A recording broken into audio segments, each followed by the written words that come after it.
Hello student, I am R K Jha तो महात्मा गांधी शिक्षण संस्थान। आज हम इस वीडियो में क्लास 10th के लिए सब्जेक्ट मैथमेटिक्स का chapter a pair of linear equations in two variables, इस चैप्टर का ये 7वां पार्ट है। इस पार्ट में आज मैंने लैंग्वेज प्रॉब्लम्स आर.एस. अग्रवाल के कुछ लेके आए हैं, क्योंकि आप भी जानते हो कि एनसीईआरटी में कुछ एक दो लैंग्वेज प्रॉब्लम है, सिर्फ उतना को समझने से हम नहीं समझ पाते हैं। तो हम आज इस वीडियो में आर.एस. अग्रवाल के क्वेश्चन नंबर 19, 25, 26, 28, 29, 30 और 31 इतने क्वेश्चंस को आज हम चर्चा करते हैं। क्योंकि आप देखते हैं कि बीच में हम, क्योंकि एक क्वेश्चन है तो इस पर 5-6 क्वेश्चन दिया हुआ है। अगर आप क्वेश्चन नंबर 19 समझते हो तो फिर 20 से लेकर 23 तक आपको क्वेश्चन बन जाता है। इस तरह से आप अगर इसको समझोगे तो आप क्वेश्चन नंबर 30 तक आपका इस चैप्टर का क्लियर हो जाएगा। फिर हम अगले वीडियो में और लेके आएंगे। तो चलिए समझते हैं पहले क्वेश्चन नंबर 19। क्वेश्चन नंबर 19 में दिया है कि एक फ्रैक्शन है जिस फ्रैक्शन के न्यूमरेटर और डिनोमिनेटर का सम 8 है। तो जब कोई फ्रैक्शन का क्वेश्चन होगा और आप जब एग्जांपल्स में सॉल्यूशन देखते हो तो उसमें लिखा रहता है कि न्यूमरेटर x या डिनोमिनेटर y है, ठीक है। आपको उतना नहीं करना है। फ्रैक्शन के क्वेश्चन में आप सीधा फ्रैक्शन को x बाय y मान लो। ये अंडरस्टूड है कि जब हमने x बाय y मान लिया तो न्यूमरेटर x और डिनोमिनेटर y है। क्लियर। अब क्वेश्चन कर रहा है कि the sum of the numerator and denominator is 8। It means x plus y is equal to 8. So that will be the first equation, okay? And then next is when 3 is added to numerator and denominator both, then the fraction becomes 3 by 4. So just see, x by y I have written and just I have added plus 3 and plus 3 both in numerator and denominator. And the question says when 3 is added to both numerator and denominator, then fraction becomes 3 by 4. So I have written x plus 3, please see there, x plus 3 by y plus 3 is equal to 3 by 4. Now, we have to cross multiply this. That will be 4x plus 12, 3y plus 9. And when this 3y transpose that side, then we get 4x minus 3y. And when this plus 12 is transpose that side, then that becomes 9 minus 12. And 9 minus 12 is equal to minus 3. So this way, 4x minus 3y is equal to minus 3. This is the second equation. Okay. Already you know how to solve the linear pair of linear equation in two variables. So after getting these equations 1 and 2, now we'll solve. And after solving the equations, we'll get the value of x and y. Generally, student क्या करता है कि x और y निकाल के छोड़ दिया। आपको ये देखना है कि आपसे फ्रैक्शन मांगा था, आप बस x और y निकाल। अगर मान लेते हैं x 3 मिला और y अगर आपको 7 मिला तो answer x is equal to 3 और y इज इक्वल टू 7 नहीं करके छोड़ देना, क्योंकि आपसे फ्रैक्शन मांगा था। फ्रैक्शन क्या है? x बाय y, और हमें x का आंसर कितना मिला? 3, y का कितना मिला?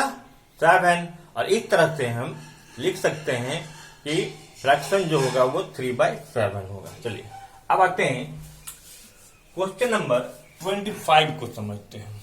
तो क्वेश्चन नंबर 25 में दिया हुआ है कि एक स्कूल के 2 क्लासरूम हैं। दोनों क्लासरूम में एक का नाम है सेक्शन ए और सेक्शन बी।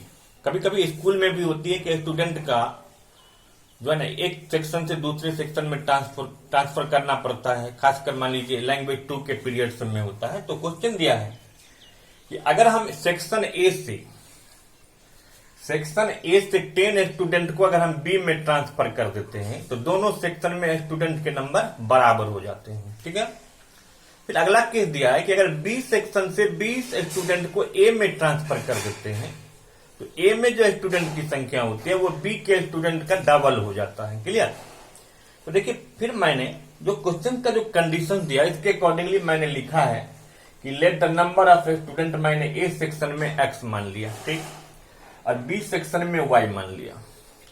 अब क्या है कि a से b में 10 बच्चा को भेजते हैं। अगर आप a से b में भेज रहे हैं तो जिस सेक्शन से भेज रहे हैं उसमें 10 बच्चा कमेगा, तो सेक्शन a में नंबर ऑफ स्टूडेंट कितना हो जाएगा? x minus 10। और ये जो सेक्शन a से कमा वही सेक्शन b में जाके प्लस हो जाएगा 10। इसीलिए x माइनस 10 ए सेक्शन का स्टूडेंट हो गया y प्लस 10 बी सेक्शन का स्टूडेंट हो गया। और क्वेश्चन क्या कहता है कि दोनों सेक्शन के स्टूडेंट की संख्या बराबर हो गया। इट मीन्स x माइनस 10 और y प्लस 10 दोनों इक्वल हैं, ये केस मिला। अब इसको हम अरेंज करते हैं, इस y को उधर ट्रांसपोज कर दिए और इस माइनस 10 को इधर ट्रांसपोज कर दिए, तो 10 और 10 20 हो गया और ये y इधर गया, तो x minus y is equal to 20। इस तरह से हमको पहला इक्वेशन मिल गया। क्लियर। अब कह रहा है कि अगर हम बी सेक्शन से ए सेक्शन में 20 बच्चे को भेजते हैं तो ए सेक्शन में स्टूडेंट का नंबर x प्लस 20 हो गया और बी में y माइनस 20 हो गया। लेकिन फिर कंडीशन दिया है कि अगर आप बी से ए में भेजते हो तो बी में जो नंबर है स्टूडेंट का उसका डबल ए में हो जाता है, यानी ए का जो स्टूडेंट होता है x प्लस 20 वो y माइनस 20 का डबल हो गया। क्लियर। अब 2 से इसको इंटू कीजिए, 2 को y से करेंगे तो 2y, 20 को 2 से करेंगे तो 40, यानी ये इक्वेशन बन जाएगा x plus 20 is equal to 2y minus 40। फिर 2y को उधर ट्रांसपोज करेंगे, प्लस 20 को इधर लाएंगे तो x minus 2y is equal to minus 60 आ गया। इस तरह से हमें दोनों इक्वेशन मिल गया। अभी जो दोनों इक्वेशन मिला, अभी दोनों इक्वेशन को जब हम सॉल्व करेंगे तो सॉल्व करने के बाद हमको x और y मिल जाएगा फिर, और x जो होगा वो क्लासरूम ए का हो जाएगा और y का जो वैल्यू होगा वो क्लासरूम बी का होगा। इस तरह से आप क्वेश्चन नंबर 25 भी बना सकते हो। क्लियर। अब चलते हैं आगे, क्वेश्चन नंबर 26 में आते हैं। अब 26 में दिया है कि एक फिक्स चार्ज के कुछ क्वेश्चन आते हैं। जैसे एक टैक्सी है, अगर उस टैक्सी को हम हायर करते हैं तो वो टैक्सी वाला हमसे कुछ फिक्स चार्ज लेता है, मतलब हायरिंग चार्ज इसको कहेंगे, और बाकी हम जितने किलोमीटर जाएंगे उसके हिसाब से वो पैसा लेगा।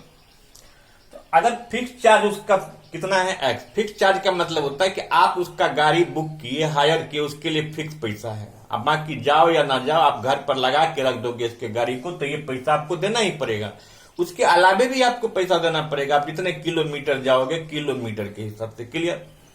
तो फिक्स चार्ज मतलब हायरिंग चार्ज भी इसको हम समझ सकते हैं। तो मान लेते हैं कि टैक्सी के लिए फिक्स चार्ज कितना है x रुपया, वो आपको अलग से फिक्स है, देना पड़ेगा ही। और रेट जो है 1 किलोमीटर का y रुपया लगता है। क्लियर। अब कोई आदमी 80 किलोमीटर जाएगा और 1 किलोमीटर का y रुपया लगता है, तो 80 किलोमीटर के लिए 80 y लगेगा। अब प्लस ये फिक्स चार्ज आपको तो लगेगा ही, तो फिक्स चार्ज प्लस 80 किलोमीटर का जो फेयर हुआ 80 y, ये मिला के हमको उसको टोटल फेयर देना पड़ेगा। तो इसलिए x प्लस 80y 1330, इसका पहला इक्वेशन बन गया। क्लियर। फिर अगर कोई 90 किलोमीटर जाएगा तो उसको भी तो फिक्स चार्ज देना पड़ेगा, x प्लस 90 किलोमीटर के लिए 90y देना पड़ेगा, इसीलिए x plus 90y, total fair हो जाता है 1490। इस तरह से इसका दूसरा इक्वेशन बन जाता है। फिर हम इस दोनों इक्वेशन को जब सॉल्व करेंगे तो सॉल्व करने के बाद हमको x और y मिलेगा। जो x मिलेगा वो फिक्स चार्ज हो जाएगा और जो y मिलेगा वो पर रेट पर किलोमीटर हो जाएगा। क्लियर। अब आते हैं क्वेश्चन नंबर 28 में हम। अब 28 में क्वेश्चन है कि जैसे कोई आदमी कहीं अमाउंट इन्वेस्ट करता है, 2 आदमी को देता है, तो दोनों आदमी के लिए यह रेट इन्वेस्ट करने का अलग अलग रेट है। जैसे एक 10% पर देता है, एक 8% पर देता है। तो मान लेते हैं कि वो एक 10% पर x रुपया इन्वेस्ट करता है और 8% पर y रुपया इन्वेस्ट करता है। तो जो अमाउंट कहीं इन्वेस्ट करता है वो सिंपल इंटरेस्ट कमाता है। तो सिंपल इंटरेस्ट का फॉर्मूला होता है principal into rate into t/100, मतलब PRT/100। प्रिंसिपल आप जानते हो, जितना सम बोरो करते हैं, हम कर्ज लेते हैं, उधार लेते हैं, तो कितना 10% पर कितना लिए x रुपीज। इसका रेट है 10% पर एनम, पर ईयर मतलब होता है 1 साल। टाइम कितना है 1 ईयर। तो P into R into t/100 इसका इंटरेस्ट हो गया। अब इसको कितना इंटरेस्ट देना पड़ेगा, तो P इंटू रेट इंटू टाइम/100, यानी x into 10 into 1/100 plus y into 8 into 1/100। इस दोनों अमाउंट का टोटल इंटरेस्ट 1350 रुपीज मिलता है। क्लियर। फिर कह रहा है कि अगर हम इस अमाउंट को इंटरचेंज कर दें, इंटरचेंज करने का मतलब जो हम पहले 10% पर दे रहे थे, अब अगर हम उसको 8% पर दें, जिसको हम 8% पर दे रहे थे उसको अगर हम 10% पर दें, तो पहले हम 10% पर एक्स दे रहे थे, अब एक्स को हम 8% पर कर दिए और 10% पर वाई को कर दिए, तो फिर वही फॉर्मूला यूज करेंगे PRT/100। लेकिन इस बार जो इंटरेस्ट मिला तो पहले से 45 रुपया कम इंटरेस्ट मिला। तो पहले आपको 1350 रुपया का इंटरेस्ट आ रहा था, अगर हमने इस अमाउंट को इंटरचेंज कर दिया तो 45 रुपया कम हो गया इंटरेस्ट, मतलब 1350 में से 45 रुपया आप कम करोगे तो 1305 रुपया ये इंटरेस्ट मिलेगा। तो इस तरह से ये जो मिला ये दूसरा इक्वेशन हो जाएगा। तो इस तरह से फर्स्ट और सेकेंड इक्वेशन मिल गया। फिर हम इसको सॉल्व कर लेंगे, फिर हमको एक्स और वाई मिलेगा। एक्स जो मिलेगा वो 10% का अमाउंट इन्वेस्ट होगा और जो वाई का वैल्यू होगा वो 8% पर अमाउंट इन्वेस्ट होगा। क्लियर? चलते हैं। अब है नेक्स्ट क्वेश्चन से आते हैं 29। अब 29 में क्वेश्चन दिया है कि दो आदमी है ए और बी। अब दोनों आदमी का इनकम का रेशियो अलग है, एक्सपेंडिचर का रेशियो अलग है। तो हम जानते हैं कि मेरा इनकम में से अगर हम अपना एक्सपेंडिचर हटा देंगे तो वही जो बैलेंस बचेगा वो मेरा सेविंग हुआ। तो ए और बी दो आदमी है, उसके इनकम का रेशियो 5:4 है और एक्सपेंडिचर का रेशियो 7:5 है। इसका मतलब कि ए का इनकम 5x होगा मान लेते हैं और बी का इनकम 4x होगा। ए का एक्सपेंडिचर 7y होगा, बी का एक्सपेंडिचर 5y होगा। तो ए का सेविंग कितना होगा? ए का इनकम माइनस एक्स ए का एक्सपेंडिचर। तो ए का इनकम 5x है और ए का एक्सपेंडिचर 7y है। तो इनकम माइनस एक्सपेंडिचर ही सेविंग होता है, इसीलिए 5x minus 7y equal to 9000 वो बचाता है। ये आपके क्वेश्चंस में दिया हुआ है। तो जितना सेविंग होगा वो आप डाल दोगे। फिर कह रहा है कि अब बी का जो है, बी का इनकम 4x है, बी का एक्सपेंडिचर 5y है। तो बी के लिए सेविंग कितना होगा? 4x माइनस 5y और बी भी 9000 ही बचाता है, इसीलिए 4x minus 5y equal to 9000। ये सेकेंड इक्वेशन हो गया। इसमें एक चीज और ध्यान रखना है कि जब हम इसको सॉल्व करेंगे x और y मिलेगा तो वो आंसर नहीं हो जाएगा, क्योंकि आपको इनकम पूछा है और इनकम x नहीं है। तो x जो आएगा उसको 5 से आप मल्टीप्लाई करोगे तब जाके a का इनकम मिलेगा और x को 4 से मल्टीप्लाई करेंगे तो जाके b का इनकम मिलेगा। क्लियर? ठीक है। तो इस तरह से हम a और b का इनकम निकाल सकते हैं। अब चलते हैं क्वेश्चन नंबर 30। हम अब कोई आदमी चेयर और टेबल को बेचता है, तो बेचने से पहले वो खरीदा होगा।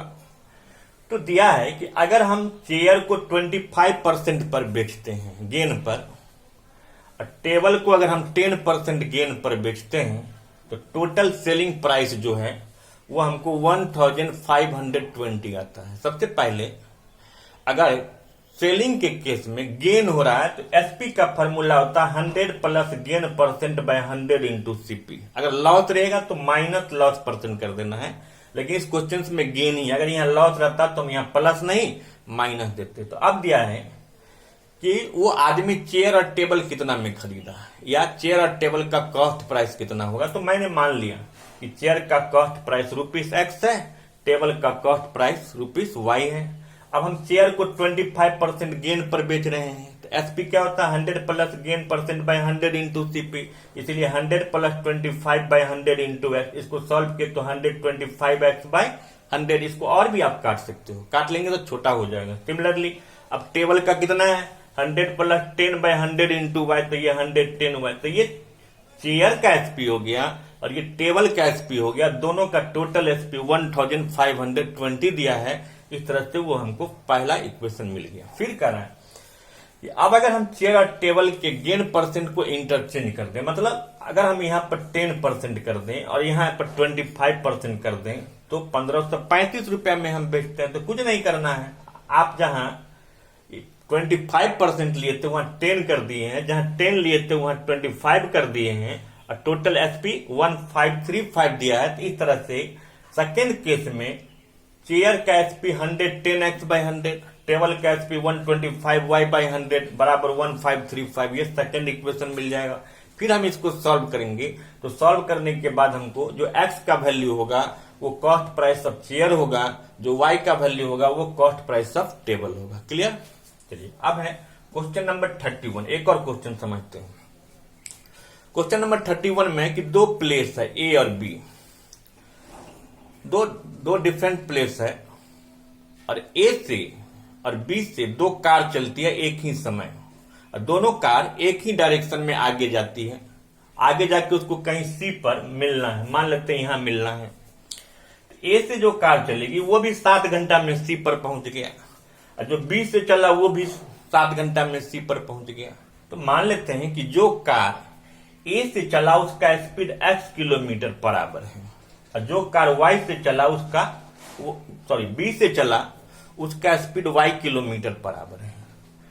ए से जो कार चल रही है उसको भी 7 घंटा लग रहा है, जो बी से चल रही है उसको भी 7 घंटा लग रहा है। तो डिस्टेंस का फॉर्मूला क्या होता है? स्पीड इंटू टाइम, यानी 7 इंटू एक्स, 7x किलोमीटर उस कार का डिस्टेंस ट्रेवल हो गया जो कार ए से चली, और कार जो ए से चली उसका टोटल डिस्टेंस AC हो गया, जो बी से चली उसका BC हो गया। इस फिगर में अगर हम देखें कि AC में से अगर हम BC को घटा दें तो ये AB बचेगा, इसीलिए हमने लिखा कि AC minus BC is equal to 70। AC का value 7x minus 7y is equal to 70। First equation आपको मिल गया। क्लियर? फिर दिया उसी क्वेश्चन में सेकंड पार्ट में, सेकंड केस में, कि अगर वो कार अपोजिट डायरेक्शन, मतलब एक इधर से और एक इधर से आ रही है, तो दोनों मान लीजिए बीच में आके यहां पर मिलता है, दोनों 1 घंटा में मिलता है। इस फिगर में देखिए अब यहां पर आके मिलता होगा। इसका स्पीड तो हमने माना था x किलोमीटर, और टाइम इसका 1 घंटा है, तो 1 घंटा में इसका डिस्टेंस 1x किलोमीटर, इसका 1 घंटे का डिस्टेंस 1y किलोमीटर, ये और ये मिला के कुल 70 हो गया। इस तरह से ये x plus y is equal to 70, ये सेकेंड इक्वेशन हमको मिल जाएगा। जब x plus y is equal to 70 मिलेगा, और फर्स्ट इक्वेशन ऑलरेडी आपको 7x minus 7y is equal to 70 मिला है, दोनों इक्वेशन को हम सॉल्व करेंगे, x और y का वैल्यू मिल जाएगा। जो x का वैल्यू आएगा वो कार A का स्पीड हो जाएगा, और जो y का वैल्यू आएगा वो कार B का स्पीड होगा। इस तरह से अगर हम इसको बनाएंगे तो इस तरह से आप क्वेश्चन नंबर 31 तक आप अगर इसको देखेंगे तो क्वेश्चन नंबर 31 तक बन जाएगा। फिर हम अगले पार्ट में 8वां पार्ट जो बनाएंगे उसमें फिर कुछ और आगे के क्वेश्चंस लेके आएंगे, तब तक आप इसको बनाएंगे। Thank you.